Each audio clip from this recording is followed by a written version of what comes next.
प्रिय विद्यार्थियों, सभी मित्रों और सभी देखने वालों को मेरे YouTube channel Uma literature academy पर बहुत बहुत स्वागत है। आज हम पढ़ेंगे राजा का निर्वाचन। पहला है आनुवंशिक तरीका और दूसरा है निर्वाचन से। तो राजा का निर्वाचन कितना सही है, प्राचीन इतिहास के माध्यम से हम इन दोनों शब्दों की व्याख्या करेंगे, देखेंगे। तो प्राचीन भारत में राजपद का निर्वाचन अर्थात राजा कैसे बनेगा, निर्वाचन अर्थात चुनना, राजा का चुनाव कैसे होगा, सापेक्ष था अथवा नहीं, स्पष्ट रूप से ज्ञात नहीं होता है या कहना कठिन है कि राजा चुनाव द्वारा चुनाव ही राजा कोई बनता था अर्थात या फिर आनुवंशिक पद के द्वारा, क्योंकि निर्वाचन और आनुवंशिक ये दोनों उत्तराधिकार के क्रम हमको प्राचीन भारत में दृष्टिगत होते रहते हैं। वैदिक युग के प्रारंभिक चरणों में राजा के निर्वाचन के उदाहरण मिलते हैं।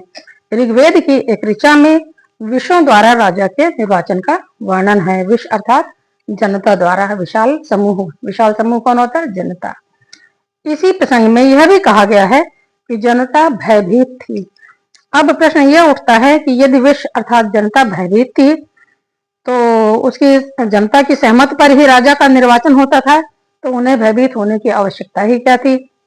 ऐसी स्थिति में निर्वाचन की बात संदेह उत्पन्न करती है। यह किस सीमा तक व्यवहार में था? सैद्धांतिक रूप से तो निर्वाचन की बात कही गई है, पर व्यवहार में यह किस सिद्धांत तक मान्य था, ये देखने की बात होगी। अथर्ववेद के इस उद्धरण की ताम विशो वृणताम राज्याय से यह इंगित होता है कि अर्थात विष के द्वारा, जनता के द्वारा ही राजा बनता है, से यह इशारा मिलता है कि विषयों के द्वारा अर्थात जनता के द्वारा राजा के वर्ण की कामना की गई है, वर्ण की कामना या इच्छा अभिव्यक्त की गई है मंत्रों में। इसमें कुछ पृथक भाव लिए बात शतपथ ब्राह्मण में कही गई है कि अन्य राजागण जिसे स्वीकार करें वही राजा हो सकता है। अब यहाँ पर इन उदाहरणों से यह परिलक्षित होता है या यह दिखाई देता है कि राजा को राजपद पर आसीन करते समय निर्वाचन की औपचारिकता संपन्न करने की प्रक्रिया में सामान्य जनता भाग नहीं लेती थी, अपितु उनका नेतृवर्ग, जैसे उनके जो नेता होते थे, मुखिया होते थे ग्रामों के, नेतृवर्ग जो था वह जैसे कुलपति और विषपति अर्थात कुलों के मालिक और मुखिया और जनता के प्रमुख आदि ही राजा का वर्ण करते थे। अर्थात पूरी जनता नहीं जाती थी राजा के चुनाव में, बल्कि राजा के जो प्रजा के जो मुख्य लोग होते थे वही राजा के चुनाव में भाग लेते थे। सामान्य जनता मात्र अपनी सहमति प्रदान कर संतोष प्राप्त कर लेती थी। यह भी संभव है कि प्रतिष्ठित कुल के ही वयोवृद्ध की ही व्यक्ति को नेता के रूप में स्वीकार करके राजपद पर आरूढ़ कर दिया जाए, ऐसा भी होता था। और कभी कभी एक मत निर्णय न होने की स्थिति में कभी कभी राजा के चुनाव में सभी लोग एक मत नहीं होते थे, तो ऐसे में निर्वाचन की प्रक्रिया से इस कार्य को संपन्न कर लिया जाता था। ऋग्वेद और अथर्ववेद में राजा के निर्वाचन का उल्लेख है। राजा के निर्वाचन का आधार राज्याभिषेक के उस प्रसंग में प्रस्तुत किया गया जाता है कि जहां राज्य के लिए अनुमोदन कुछ ऐसे व्यक्तियों से प्राप्त किया जाता था जिन्हें राजकृतः कहा गया है, मतलब राजा को बनाने वाले राजकृतः। अथर्ववेद में ही एक अन्य स्थान पर राजा के गद्दी पर आसीन होने के समय कहा गया है कि जन के सदस्य तुझे राजपद के लिए निर्वाचित करेंगे और सजात तुझे आमंत्रित करके मिलने जाएंगे। अर्थात जो तुम्हारा सजात या तुम्हारे कुल के जो लोग हैं, जो तुम्हारे जैसे ही हैं, वे तुम्हें आमंत्रित करेंगे और तुमसे मिलने भी जाएंगे और अन्य अधिकारी राजा का चुनाव करेंगे। वैदिक ग्रंथों में आए दृष्टांतों से यह स्पष्ट हो जाता है कि आज की तरह निर्वाचन का कोई प्रचलन नहीं था। आज तो हम वोट डालते हैं और उसका नतीजा देखने को हमें मिलता है, लेकिन पहले ऐसा नहीं था। अपितु उच्च वर्गीय कुलपतियों और विषपतियों के अर्थात जो जनता के सर्वोच्च प्रमुख होते थे वो, और उच्च कुल के जो कुलपति होते थे वो इन्हीं के समर्थन के अभाव में राजा का अपने पद पर बना रहना मुश्किल होता था। इसी कालावधि में निर्वाचन की परंपरा अव्यवहृत हो चुकी थी। इसी समय जो निर्वाचन का कार्य था वो धीरे धीरे व्यवहार में नहीं आने लगा था। वो कहने को तो था लेकिन व्यवहार में, जैसे त्रित्सु जन में, त्रित्सु नामक एक जन की प्रसंग आता है जिसमें कहा जाता है कि उसमें 4 पीढ़ी से अधिक समय से पिता और पुत्र के क्रम से, यानी पिता फिर उसका पुत्र फिर उसका पुत्र, और ये सब राजा बन रहे थे, राजा हो रहे थे। शतपथ ब्राह्मण में 10 पीढ़ी से आनुवंशिक क्रम से चले आ रहे राजा का उल्लेख है। प्रायः राज्याभिषेक संस्कार के अवसर पर राजा को राजानम राज पितरम अर्थात राजा को राजा का ही पुत्र कहा जाता रहा। अर्थात उसके बारे में अगर कहा जाता था तो आप स्वयं राजा हैं और राजा के ही पुत्र हैं। स्पष्ट है कि वैदिक युग में ही राजा के निर्वाचन की प्रणाली लुप्त हो रही थी और राजपद क्रमानुगत, वंश क्रमानुगत होते जा रहे थे। अर्थात आनुवंशिक रूप से लोग राजा बनते जा रहे थे। अर्थात राजा के ही ज्येष्ठ या अन्य कोई पुत्रों में राजा का बनना तय होता था। वाल्मीकि रामायण में दशरथ के बाद एक प्रसंग आता है कि राम को सिंहासनासीन करने का जो प्रसंग है उसमें आनुवंशिक और निर्वाचन दोनों परंपराओं की हमको समन्वित ध्वनि मिलती है कि वो एक तरफ से तो निर्वाचित भी हो रहे थे और दूसरी तरफ वो राजा दशरथ के पुत्र होने के नाते राजपुत्र भी आनुवंशिक रूप से भी राजा बनने वाले थे। आनुवंशिक परंपरा अनुसार राजा दशरथ ने अपनी वृद्धावस्था को देखकर ज्येष्ठ पुत्र राम को अभिषिक्त करने का विचार किया कि अब राम ही हमारे ज्येष्ठ पुत्र हैं, अतः उन्हें राजा युवराज आदि बना दिया जाए ताकि वही राजा हो जाएं भविष्य में। किंतु प्राचीन परंपरा अनुसार जो वैदिक काल से ही चली आ रही थी उसकी मर्यादा का ध्यान रखते हुए राजा दशरथ ने एक परिषद बुलवाई। उस परिषद में आहूत की अधिवेशन में कौन कौन थे? बलमुख्य थे और नैगम थे, पौर जानपद थे और स्वयं वशिष्ठ आदि जैसे गुरु भी उसमें सम्मिलित थे। यहाँ परिषद के सदस्यों को लोक सम्मताः राजाना की संज्ञा दी गई है, जो वैदिक काल के राजकृतः राजाना का स्मरण भी हमें दिलाता है, अर्थात राजा बनाने वाले राजाओं का स्मरण दिलाता है। हालांकि टीकाकारों ने रामायण के राजकर्तारः या लोक सम्मता राजना का अर्थ राज्याभिषेक कर्तारः लगा दिया कि जो राज्याभिषेक संपन्न करवाएं वे लोग। तो जो भी हो, किंतु यह अवश्य कहा जा सकता है कि रामायण में भी निर्वाचन की प्रथा का संस्कार विद्यमान था। यहाँ लोक सम्मत राजाओं का अभिप्राय उस परिषद के सदस्यों से था जिसमें ब्राह्मण, सेनापति, उनके बलमुख्य जिन्हें कहा गया है, सेनापति, नैगम और पौर जानपद आदि के सदस्य सम्मिलित थे, जो करबद्ध खड़े हुए थे, राजा दशरथ के सामने हाथ जोड़कर खड़े हुए थे और अपनी स्वीकृति राम को राजा बनाने के लिए दे रहे थे। डॉक्टर अल्तेकर में जो आधुनिक विद्वान है उनका कथन हम देख लेते हैं। उन्होंने वैदिक युग में निर्वाचन की परंपरा का व्यतिक्रम होते हुए बताया है। उन्होंने कहा कि निर्वाचन की परंपरा का व्यतिक्रम दिखाई पड़ता है, यानी अर्थात जरूरी नहीं कि सारे राजा निर्वाचन से ही बनते हों, बल्कि आनुवंशिक आधार पर अधिक दिखाई पड़ते हैं। कैसे? उनका कहना है कि जब प्राचीन काल में ही महाभारत से वो लेते हैं, रामायण आदि से लेते हैं प्रसंग, तो वो कहते हैं राजा प्रतीप ने अपने जो बड़े पुत्र उनके थे, उनका नाम था देवापी, उनको कोढ़ का रोग हो गया था। तो कोढ़ी होने के कारण उन्होंने उनको राज्य ने देकर अपने छोटे पुत्र शांतनु को राजा बनाया। वंचित तो बड़ा पुत्र राज्याधिकार से वंचित हो गया। और इसी प्रकार ऐसे ही एक राजा ययाति की कहानी आती है महाभारत में।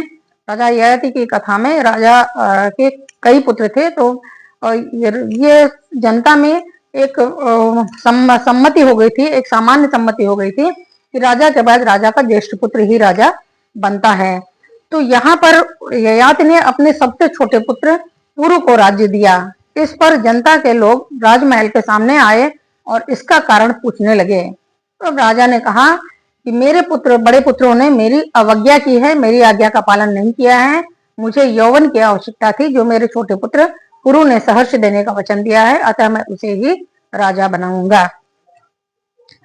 तो ये स्वाभाविक रूप से कह सकते हैं कि ज्येष्ठ पुत्र भी अगर कोई कारण होता था तो राज्याभिषेक से वंचित हो जाता था कभी कभी।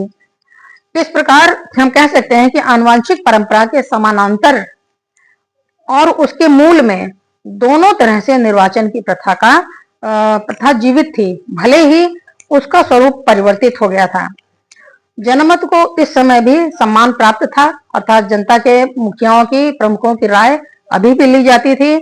रामायण में ही इसके दृष्टांत हमको ज्ञात होते हैं, जैसे कि राजा सगर की कथा आती है कि सगर के बाद जनता ने सुधार्मिक पुत्र अपने अंशुमन को राजपद के लिए वरण किया था और राजा सगर ने प्रजा के का प्रिय पात्र बने रहने के ही कारण अपने बड़े पुत्र असमंजस को देश निकाला दे दिया था। प्रसंग में इसी प्रसंग में आता है रामायण में कि राम के वन गमन के समय दृष्टांत देखा जा सकता है कि राजकर्तारा, जिसमें राजगुरु वशिष्ठ भी सम्मिलित थे, अर्थात राजा बनाने वाले जो राम को राजा बनाना चाहते थे, ऐसे व्यक्ति थे, एकत्र हुए और अराजक स्थिति थे से जब देखिए राम राजा नहीं बन पाए, सबकी सहमति होने के बावजूद भी कैकेयी के दो अनुदानों के कारण या दो वरदानों के कारण राम राजा नहीं बन पाए, राम को वनगमन हुआ और भरत के लिए उन्होंने राजगद्दी मांगी। तो ऐसे समय में राम के जाने पर अराजक स्थिति को देखते हुए गुरु वशिष्ठ ने भरत को, जो उनके ननिहाल कैकेय देश गए हुए थे, वहां से बुलाया और भरत को राजगद्दी सौंपने का निर्णय लिया। और यह अवश्य था कि राजवंश से ही, ये कह सकते हैं कि राजवंश से ही किसी व्यक्ति को राजपद पर नियुक्त किया जाता था, यदि ज्येष्ठ पुत्र किसी कारण से राजा न बन सके तो। ऐसी प्रथा तो प्राचीन गणतंत्रों में भी विद्यमान थी। ऐसा देखा जाता है कि जहां लोकतंत्र था वहां पर भी लगभग ऐसी प्रथा थी, जहां निश्चित कुल के ही लोग राज परिषद के सदस्य होते थे और उनमें से ही एक गण प्रमुख चुना जाता था और ये सभी राजा की संज्ञा से अभिहित होते थे, अर्थात जो मंत्री आदि की उसमें अवस्था में होते थे वे सब भी अपने को अपना अभिषेक कराते थे और मैं राजा हूं ऐसा कहते थे। तो वस्तुतः प्राचीन भारतीय इतिहास में एक ही बिंदु पर हम देखते हैं कि परस्पर विरोधी तथ्यों का बाहुल्य पाया जाता है, इसलिए किसी एक निश्चित मत को स्थिर करना कठिन हो जाता है कि अनुवांशिक पद होते थे या फिर निर्वाचन द्वारा। हम देखते हैं कि दोनों ही पद बारी बारी देखने को, दोनों ही प्रक्रियाएं हमको बारी बारी देखने को मिलती हैं। इस संबंध में डॉक्टर आर.सी. मजूमदार ने एक पुस्तक लिखी, कॉर्पोरेट लाइफ। इसमें कहा है उन्होंने कि रुद्रदामन, हर्षवर्धन तथा गोपाल जैसे राजा जनता द्वारा चुने गए थे, उनका निर्वाचन हुआ था। जूनागढ़ अभिलेख से शक छत्रप रुद्रदामन के निर्वाचन की बात भी प्रमाणित होती है, अभिलेख से होती है, और वहीं इसी प्रशस्ति में अपने पराक्रम से महाक्षत्रप पद प्राप्त करने की बात भी रुद्रदामन के लिए कही गई है।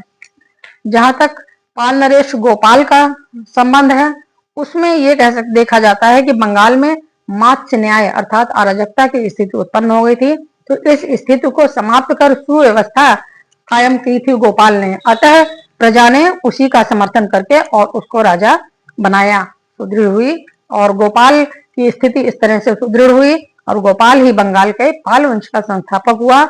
बाद में हम उसके उत्तराधिकारियों को चुनाव द्वारा नहीं बल्कि आनुवांशिक रूप से राज्य करते हुए पाते हैं, अर्थात उसका पुत्र देवपाल फिर अन्य पाल वंशी राजा हुए।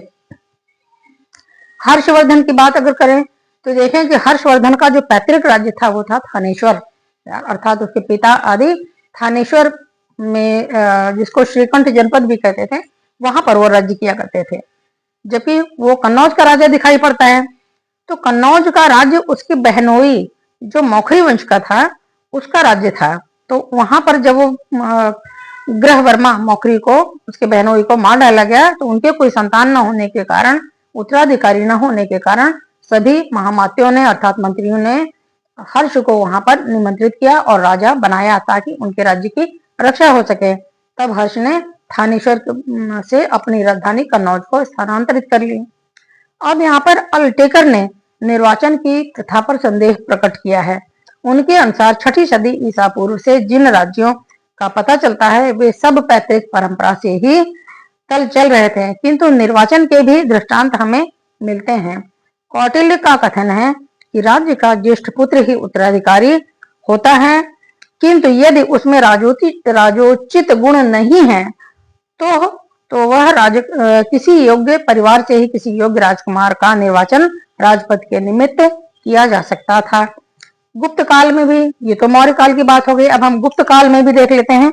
तो गुप्त काल में भी हम निर्वाचन की प्रथा को कुछ सीमा तक जीवित पाते हैं कि अभी भी भले ही राजपद आनुवंशिक थे, लेकिन फिर भी कभी कभी निर्वाचन के दृष्टांत भी देखने को इस समय भी मिल रहे हैं।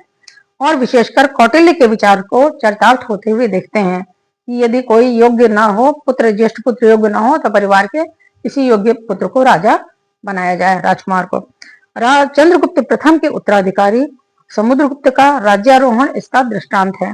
समुद्रगुप्त की प्रयाग प्रशस्ति में ज्ञात होता है कि राजसभा में दरबारी, सामंत, अधिकारी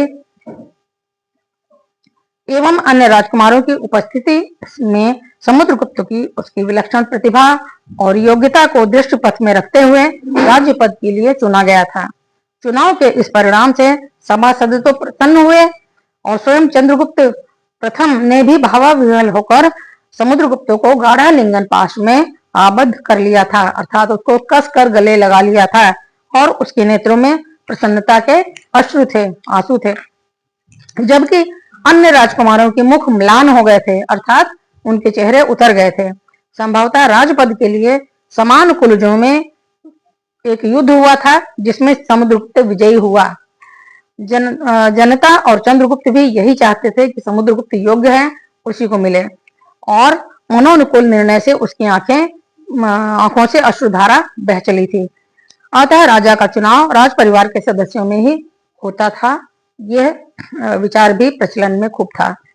इसी तरह हम 10वीं शताब्दी ईस्वी तक किसी न किसी रूप में निर्वाचन की पद्धति के उदाहरण हम देख पाते हैं। जैसे कश्मीर के उत्पल वंश में जब अल्प वयस्क गोपाल वर्मन का उत्तराधिकारी हुआ तो उसकी मां सुगंधा संरक्षिका के रूप में कार्य करने लगी।